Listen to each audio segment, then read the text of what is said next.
the edge of the known world, a mystery. How did an ancient people, so-called savages and cannibals, cross over 25 million square kilometers of open ocean in primitive canoes in one of the great expeditions of all time? It's baffled experts for centuries, but today scientists and adventurers are uncovering surprising new clues. Who they were, where they came from, and they may have reached the Americas hundreds of years before Christopher Columbus.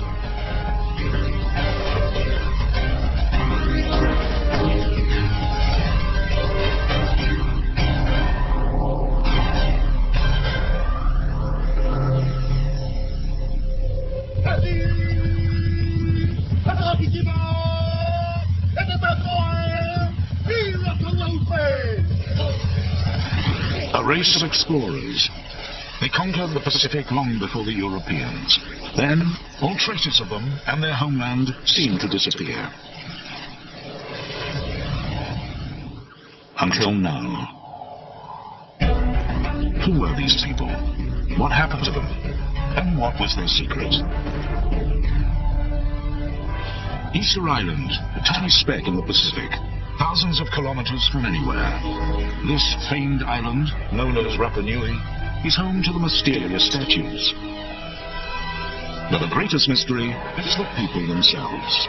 How did they get here? Two young researchers are determined to answer that question. We're trying to find answers to a large controversy about where the people on Easter Island originate from. Who were the first people to live here? And how did they locate and settle in one of the most remote places on Earth, over 1,000 years ago? By using DNA research, we hope to be able to uncover some of the mysteries that surrounds this island.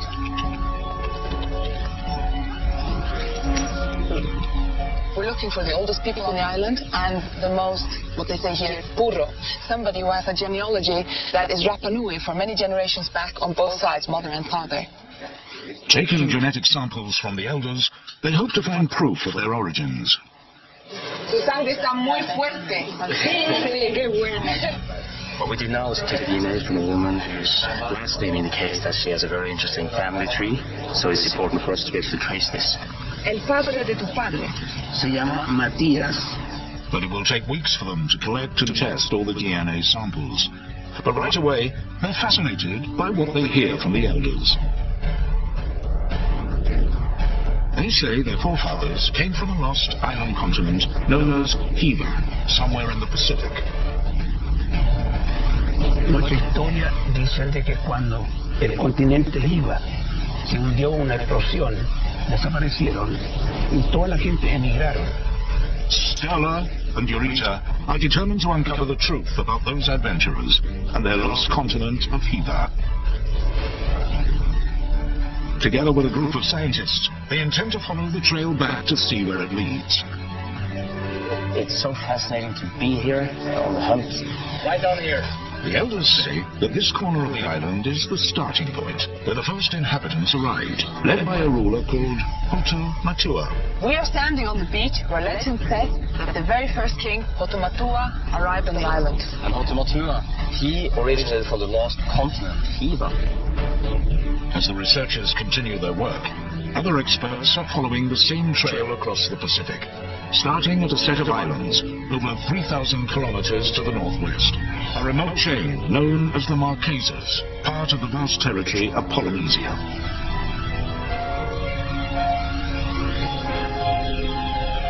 Like Easter Island, much of the Marquesan past remains a mystery. Start in this corner, bring this down to 50, and then clean it, clear across. Dr. Barry Rowlett has been working here for the past 20 years, determined to find evidence of the lost Polynesian homeland. On va continuer là. Who were the ancient people who lived here? Could they have colonized the vast Pacific?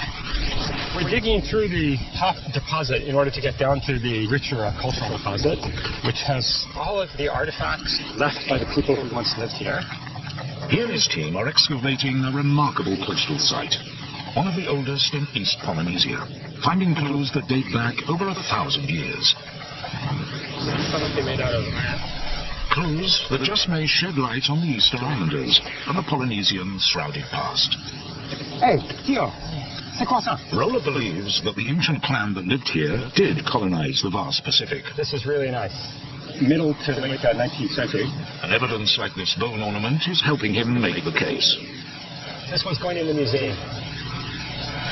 But his theory goes against everything experts believed for years. The first reports from European travelers in the 1700s spoke of lush green islands with a dark side. A land of tattooed cannibals, primitives who carried the skulls of their enemies as trophies.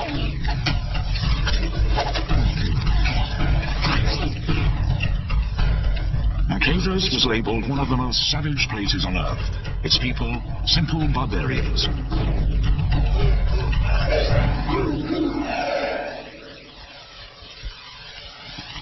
We're going to go down here and across the river. The most controversial element of ancient Marquesan life took place deep in the jungle. Religious ceremonies, notorious for human sacrifice. When a priest called for a human victim, then the people would go to a neighboring valley and just grab whoever they could.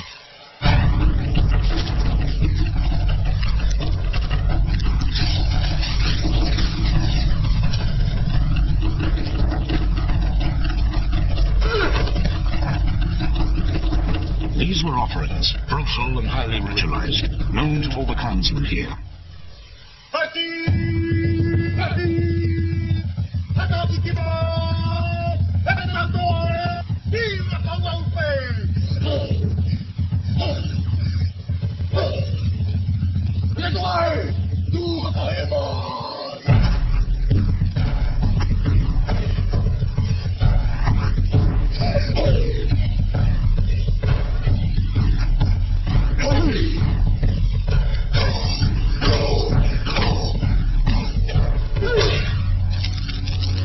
The meat of the victim was consumed by the chiefs and the priests, not as food, but as a kind of ancient communion.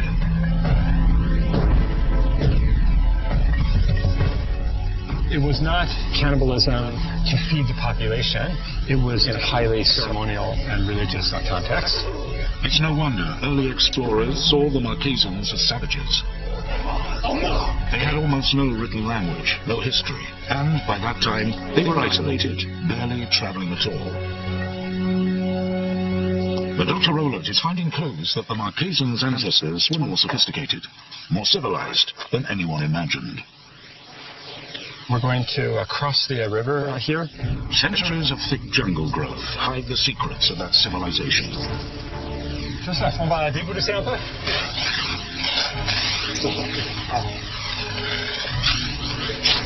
Tahoe was one of the most densely inhabited valleys in the past. There's evidence of an intricate society with a complex social order of priests and chiefs. So here we have the residence of one of the chiefs. This is the retaining wall of the chief's platform. Look at the size of the boulders in the base of the wall. I'm 6 foot.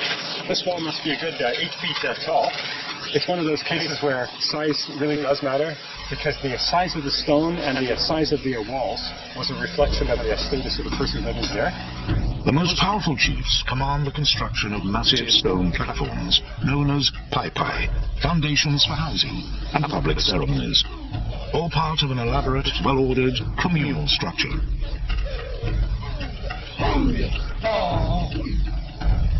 For a young man growing up here, the first rite of passage comes in the form of an intricate tattoo. The evidence shows that tools made of fish and human bone or shark's teeth were used to force ink into the skin. Patent for the tattoo is made from ash of a cooked tree nut. Until death, the story of his every battle will be tattooed into his flesh. For this young man, a remarkable journey is beginning. Deep in the Marquesan jungle, Rowland makes a surprising discovery. This is it. Oh, here are the petroglyphs.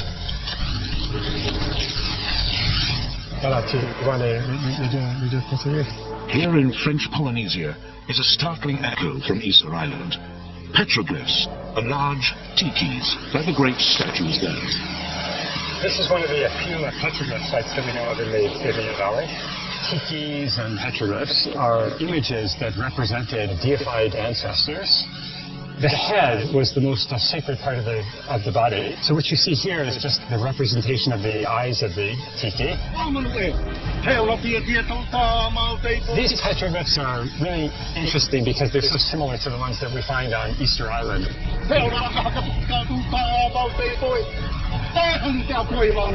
Other than Easter Island, the Marquesas are one of the only few places on Earth where you'll find this kind of giant tiki. It's an intriguing link, the first hint of a Polynesian homeland, but the hunt for proof is just the beginning. Battle of the Pacific sponsors History Defined on National Geographic Channel. On an isolated string of islands in the Pacific, Dr. Barry Rowlett and his team are trying to find evidence to support a controversial theory. We're going to bring all the squares down to 75. For centuries, scientists believed that ancient Polynesians were too primitive to navigate the vast Pacific and colonize other islands.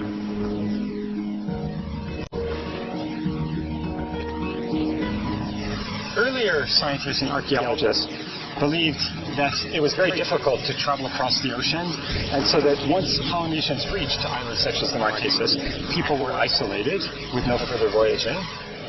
The Polynesians were seen as accidental settlers blown by chance across the waters, marooned on their islands.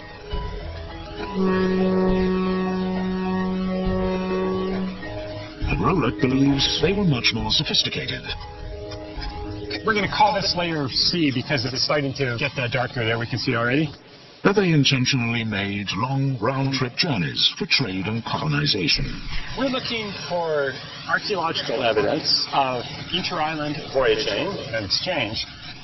It's a fascinating theory, but he needs physical evidence to prove it. Let's see what you got. This is unusual. It's a marine animal. So far, he hasn't found anything definitive. Only certain artifacts are useful as a window into the past, and Rowlett doesn't have what he needs. Until... Jackpot? What do you have? Oh, beautiful! Wow, jackpot. This is a pearl shell fishhook. Try to clean it off. It's unusual that we find an unbroken fishhook like this in the excavation.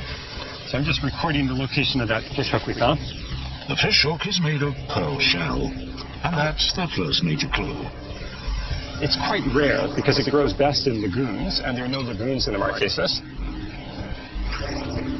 This fishhook must have come from somewhere else. But the closest island with lagoons harboring this kind of pearl shell is over 1,000 kilometers away, in the Tuamotu island chain. How could shells from that far away have made it here? We think it's quite possible that the larger pieces of pearl shell that we find here in the site actually are coming from the Tuamotus and may have been exchanged between archipelagos. It's a good start, but he can't prove the inter-island trade. And with the ancient vessels long gone, evidence is hard to come by. Because the wooden canoes that Polynesians used are not preserved in the archaeological record, then we have to look for other evidence if we want to study inter-island exchange and voyaging. As the dig continues, another find takes them one step closer. A kind of ancient blade, a cutting tool known as an adze. It was the most important tool in ancient Polynesia. We're especially interested in the stone adzes. This is an incredible one. Adzes were the basic woodworking tools for Polynesians. It's unusual to find one that is so large. This weighs at least 10 pounds. Rowlett has been finding something unexpected about these adzes. We found that in the deepest deposits of this site, more than half of the adzes are made of stone that was brought to Tahawata. The stone used to make these tools does not exist on this island. Like the fishhook, it must have come from somewhere else. And in this case, they have an idea where. If they can prove it, it'll be solid evidence of long-distance trade voyages. Rowlett has enlisted volcanologist Dr. John Sinton to join his search. Our goal was to try to find the actual quarry where the rocks were being produced. Others before them have attempted to locate the quarry, but failed. Rowlett and Sinton charter a helicopter for the distant island of Aao. Remote, uninhabited, Aao is hundreds of kilometers from Rowlett's dig site. But they believe the stone found here might be a match for their adzes. On a bright morning, the helicopter pilot drops them off on the distant island. We jumped out of the helicopter. He took off and told us he would be back in 5 days. Rowlett and Sinton head deep into the wild, tangled forest of Aao. They have food and water for just 5 days. Aao is known as an island of ill fortune, inhabited by the spirits of the ancient people. After 4 days of hunting, they've got nothing, and they're exhausted. Searching, running up and down the ridges, across the plateau, searching everywhere for the quarry. No drinking water, no water to wash with. We were absolutely dirty and stinking by that time. For 3 days, they had no luck at all.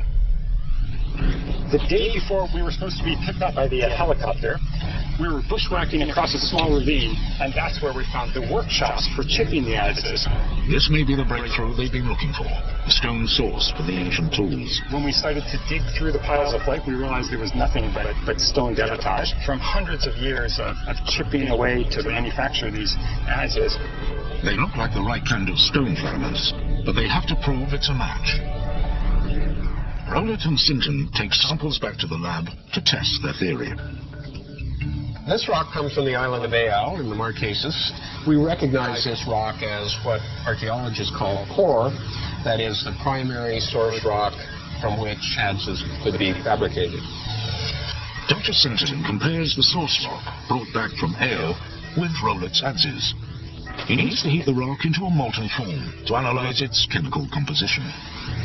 Chemical composition is like the fingerprint of the sample. When people find artifacts elsewhere in the world, if they have this identical chemical composition, most likely the sample really did come from Aao.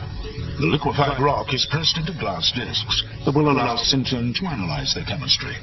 The results of the study are striking. The raw material at the quarry is identical in chemistry to these artifacts that are found all over the island. These two are, in fact, an exact match. It's a solid link between two distant islands. We found the quarry. They had established a major adze manufacturing complex on Aao, and we're exporting the adzes to Tahiti, the Tuamotus, and Mangareva. With the same Aao adzes turning up from the Marquesas to Tahiti, is evidence of a regular trade route covering hundreds of thousands of kilometers, much further than anyone imagined. This discovery from Dr. Rowlett and his colleagues is transforming the study of ancient Polynesia. This was a revelation because it started to show that there were voyaging spheres that linked the Marquesas and other islands in central Polynesia, what we refer to now as this East Polynesian homeland. The adzes are hard evidence of two-way, intentional, long-distance voyaging.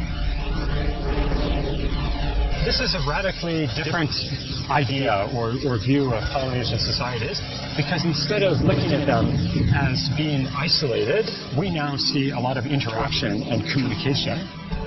Dr. Rowlett's dramatic discoveries suggest prehistoric Polynesian societies were more sophisticated than earlier experts thought. Now, the crucial question is, did they travel all the way to Easter Island? And what truth lies behind the story of Hotu Matua and the lost continent of Hiva?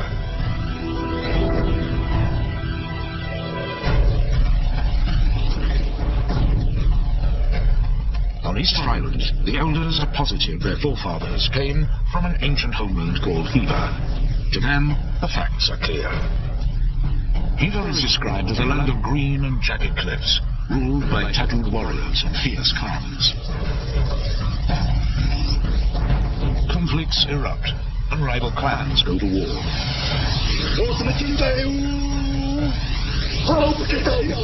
Chief Hotu Matua prepares his men for battle. They are fighting for control of the island, fighting for a homeland.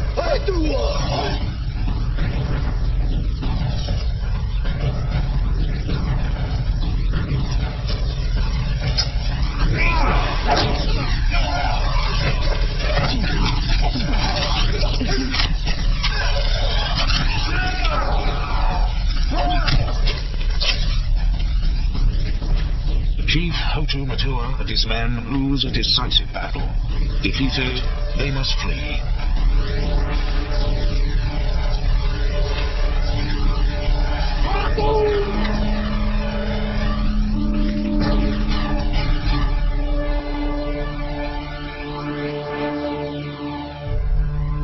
Hotu Matua must find a new home for his people. The high priest dreams of a faraway island to the east, in the direction of the rising sun. Hotu Matua knows they must leave the island before more of his men are killed. He commands scouts to search for the island in the priest's dream.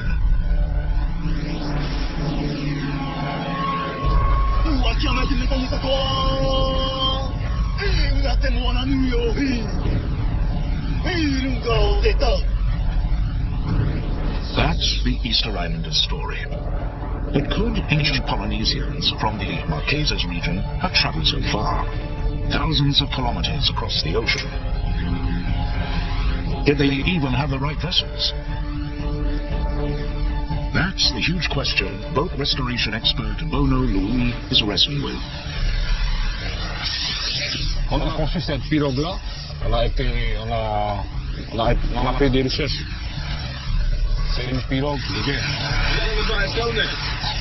With few written records of their maritime past, Louis is working from knowledge passed down orally through the centuries to rebuild a traditional wooden canoe. Et le modèle, d'après l'histoire, on dit le chef a été pris sur le coco. Parce qu'elle a un modèle demi-arrondi en dessous et elle a l'ensemble plate. The canoe is made from a special kind of tree found here. Perfect material for long-distance travel. Après l'histoire, les anciens, ils prennent plutôt le bois c'est un bois qui est léger et résistant à la mer. Bono Louis grew up here, over 3,000 kilometers from Easter Island. But remarkably, he has heard the very same stories as those islanders. Stories of a defeated tribe that set off on an epic journey. D'après l'histoire, avant ici, c'est un clan qui est obligé de partir parce qu'il y a la mort derrière. Il n'y a pas d'autre possibilité de s'enfouir avec une pirogue pour partir. Et ça leur donne le courage pour découvrir les îles. Les autres îles, on peut habiter. They load up in preparation. The final piece of cargo, a sacred stone from Hila, on the voyage to their new homeland. And so Hotu Matua and his people begin an epic journey. A voyage that could take them across thousands of kilometers of open ocean. They will battle stormy weather, rough seas, and blazing hot sun as they venture into the unknown.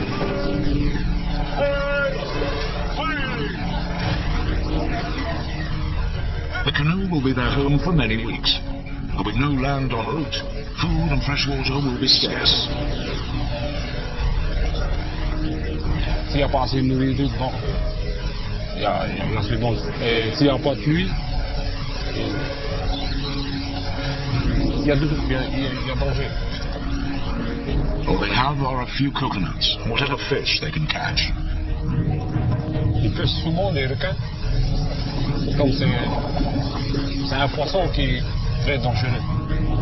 Danger is all around, and the distant hope of a homeland far off on the horizon. This is the islander's story. For Bono Louis, one key fact is about to check out. Setting sail, he and his team soon find out that these ancient-style canoes really are seaworthy. Bono Louis also knows one more crucial piece of information, that the island he's sailing from goes by the ancient name of Hiva-Hoa. In fact, according to an ancient map, a 300-year-old document from a Tahitian high priest, many of the islands in this region originally went by the name of Hiva, the name from the Easter Islanders' stories. It's the present-day location of the Marquesas, a remarkable link to the legend. After centuries, could they have found the mythical missing continent?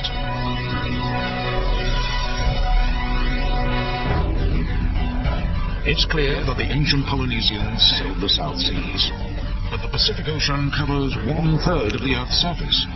Could they really have undertaken long-distance journeys, like the amazing voyage to Easter Island? Many historians and scientists assumed that Polynesians crossed the ocean largely by accident, being blown off course. For a long time, the ancient Polynesians were considered too primitive to intentionally voyage to distant locations. But one clue shows that they may well have. It's a kind of ocean map known as a stick chart. Thin pieces of coconut fronds are tied together to represent ocean currents. Small shells attached to the frame show the location of land. It's a chart of islands visited, all part of the evidence that led Barry Rowlett to believe the ancient Polynesians traveled far across the Pacific, with a plan to colonize the islands they found. Our new theory is that the discovery and settlement of Polynesia was a systematic and intentional process, and not at all accidental. Previously, experts believed this long-distance voyage across the Pacific would have been impossible for two main reasons. Firstly, the wind. A trip to Easter Island would have taken them towards the rising sun, from west to east. But across the Pacific, the winds in the tropics blow in the opposite direction, from east to west, along the equator. These are the trade winds, and many thought they'd make a trip east impossible. But Rowlett has noticed something in these islands. At certain times of year, these winds actually shift. Today is an unusual day. Normally the wind comes from the mountains. Today the wind is blowing from the ocean, from the west.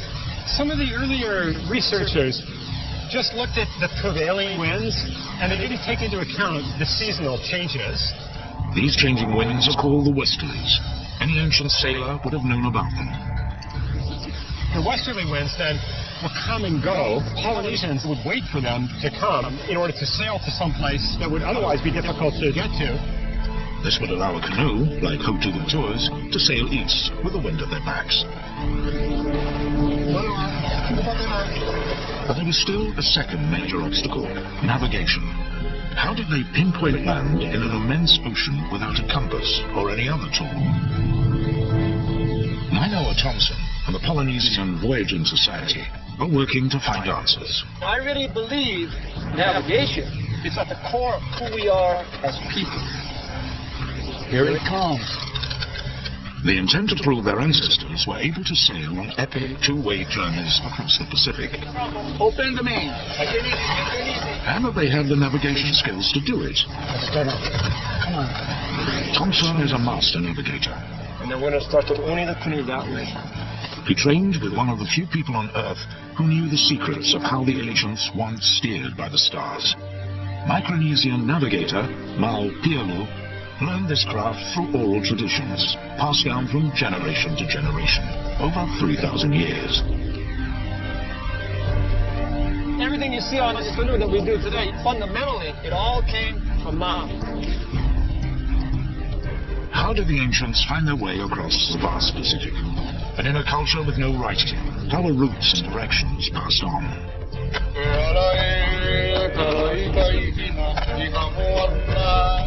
Thompson believes it's through the same ancient art of celestial navigation the Master Mau saved from extinction before he died in the summer of 2010. When Mau passed away, all of a sudden he kind of come back on his second engine. Master Mau's death left Nainoa Thompson as one of the last navigators on Earth to pass down this knowledge. So when we come in and start talking about navigation, it's not some trivial academic intellectual exercise. We're setting the course.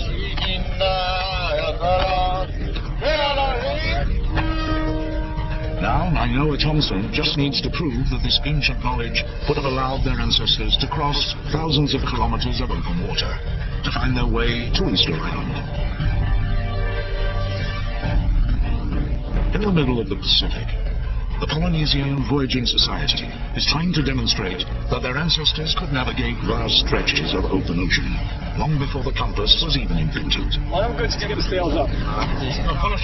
Thomson's goal is to show that even a crew of young explorers with no modern instruments can find their way using his ancient knowledge. We're going to hold a course towards Tahiti. So for the first part of the night, and then we'll have hold the course back to the land. So it'll be like we're going to Tahiti in the minds of these students, and then everybody coming home once we turn around. Their aim tools come out at night. Like his ancestors, Nainoa has memorized a detailed map of the stars. But can he use this map to find his way across immense stretches of open ocean? The traditional star compass is very old. It's, as far as we know, it's probably 3,000 years old, and it's not magnetic. It's not in a little box. It comes from the heavens. It comes from nature. And it's defined by rising and setting stars that come out of the ocean and go in the ocean every night. Nighttime is interesting because it's a time when it's the best time and it's the time when it's the worst. When there are a night like tonight where there's so many clear stars, we have hundreds of opportunities to keep a very accurate course. Rising and setting points of the stars provide direction. So what direction are we headed in? So east, west. The night sky is like a dome that encloses the Earth in space. The dome revolves around the Earth on its axis. The canoe is at the center of the dome, fixed, with the world and the stars shifting in front of them. A perspective that would inspire the inventors of today's GPS. We use about 220 stars by name. So basically, 220 stars positioned in rise in the east, and 220 in the west. But several hours into the night, Thomson is concerned. They've gone off course. He spots a telltale sign. If you look at Kamakau Nui o Maui, you look at the head. The 3 stars in the head, and generally, they make a vertical line towards south. Kamakau Nui o Maui is a Polynesian name for Scorpio. For thousands of years, ancient navigators have used this constellation as a heading towards south. When the Scorpion transits and those stars are vertical, then the Scorpion becomes you're heading towards Tahiti. So we gotta go more to the east. So let's go open the back sail. We open the back sail to actually help steer us towards farther into the wind. So in this particular course, it'll take us more into the east. So we want to head to Tahiti about 25 degrees. The crew hopes that they've made the right choice. Once you make a decision, you can't go back there and change it. You know, it's done. And you got to go to the next decision, the next sunrise, the next sunset. This trip is just part of a much larger voyage Nainoa Thomson undertook not long ago. Using these 3,000-year-old techniques, he wanted to see if he could sail the canoe from the Marquesas to Easter Island with only ancient navigation, no modern tools. He and his team found their way and completed the entire trip in just over 6 weeks.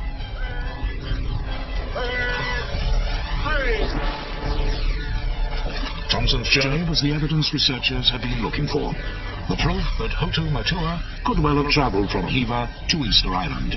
That his journey may well have been much more than just a legend. I can't honestly say that Hotu Matua was with us the whole way. He was navigating us the whole way. But I do know that for us, he was constantly on our mind. His essence, what he had accomplished, what he stood for, was certainly something that strengthened us as sailors on this voyage and gave us a sense of much more privilege to be there. My ancestors were exploring this ocean world, crossing much more miles and millions of square miles of ocean than anybody other culture in the world. So we are relearning how intelligent, how strong, how courageous, and how capable our ancestors were. And that sense of pride in who we were gives us a sense of pride in who we are today. The discovery of Easter Island by ancient Polynesians is one of the great feats of exploration in human history. And some scientists now believe that it may have been just the beginning. Is it possible these ancient Polynesians came to the Americas hundreds of years before Columbus? On the hunt to retrace the voyages of the first Polynesians, the pieces are beginning to come together.